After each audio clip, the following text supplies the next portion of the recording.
Hello students, आज हम class 6 में चैप्टर 4 चांद से थोड़ी सी गप्पें कविता पढ़ेंगे। ये कविता शमशेर सिंह बहादुर ने लिखी है। इस कविता में कवि ने बताया है कि एक 10-11 साल की लड़की है जो चांद से बातें कर रही है। कवि ने इसमें बाल सुलभ कल्पनाओं का बहुत सुंदर चित्रण किया है कि बच्चे चांद के साथ अपना कैसा रिश्ता जोड़ कर रखते हैं और चांद से क्या क्या बातें वो करते हैं, इस कविता में बताया गया है। गोल हैं खूब मगर आप तिरछे नजर आते हैं जरा, आप पहने हुए हैं कुल आकाश तारों जड़ा, सिर्फ मुंह खोले हुए हैं अपना गोरा चिट्टा गोल मटोल, अपनी पोशाक को फैलाए हुए हैं चारों सिमत। अब पहले कठिन शब्द पढ़ेंगे हम इसमें। तिरछे, तिरछे का मतलब होता है टेढ़ा मेढ़ा।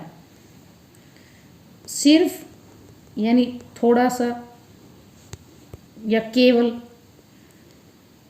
और पोशाक वस्त्र जो हम कपड़े अपने पहनते हैं। चारों सिमत का मतलब है सभी दिशाएं, सिमत का अर्थ होता है दिशाएं। कवि ने इसमें बताया है कि एक छोटी लड़की चांद से बातें करती है और कहती है गोल है खूब मगर आप तिरछे नजर आते हैं जरा। चांद से लड़की कह रही है कि आप पूरे गोल हैं, परंतु पता नहीं क्यों कभी कभी हमें आप तिरछे भी नजर आते हो। आप पहने हुए हैं कुल आकाश तारों जड़ा, आपने आकाश रूपी वस्त्र को पहन रखा है और उस वस्त्र पर तारे रूपी मोती जड़े हुए हैं। सिर्फ मुंह खोले हुए हैं अपना गोरा चिट्टा गोल मटोल, आपने अपने वस्त्रों में से केवल अपने मुख को बाहर कर रखा है और आपका जो वो मुख है बहुत ही गोरा चिट्टा है और पूरा गोल मटोल है। अपनी पोशाक को फैलाए हुए हैं चारों सिमत, आपने अपनी पोशाक यानी अपने वस्त्रों को सभी दिशाओं में फैला रखा है। आप कुछ तिरछे नजर आते हैं जाने कैसे, खूब है गो की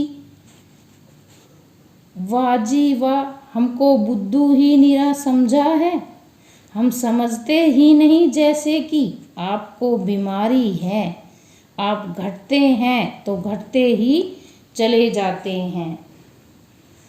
इसमें कवि ने बताया है कि जो लड़की है वो चांद को देखकर कह रही है कि आप हमें कुछ तिरछे यानी टेढ़े नजर आते हैं, पता नहीं कैसे।